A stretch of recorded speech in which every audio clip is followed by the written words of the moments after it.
ഹരിയോം എല്ലാവർക്കും പ്രണാമം.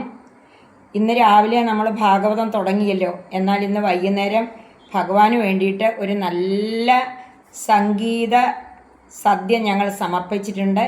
അതിൽ പ്രധാനമായിട്ട് അമ്പലപ്പുഴ ശ്രീകൃഷ്ണസ്വാമിയെക്കുറിച്ചുള്ളൊരു ഗാനമുണ്ട്. അത് നിങ്ങളെ കൂടി കേൾപ്പിക്കാം. പാടുന്നത് വേറെ ആരുമല്ല, നമ്മുടെ പേരക്കിടാവ് തന്നെ ദേവികാ ശർമ്മയാണ് പാടുന്നത്. നിത്യവും ഭജനയിൽ പാടുന്ന പാട്ടാണ്. ഇന്ന് നിങ്ങളെ കൂടെ കേൾപ്പിക്കാമെന്ന് വിചാരിക്കുന്നു. എല്ലാവരും ഈ ഗാനം കേട്ട് സപ്പോർട്ട് ചെയ്യണം, ഷെയർ ചെയ്യണം. ഭഗവാനെക്കുറിച്ചുള്ളതാണ്. നമസ്തേ.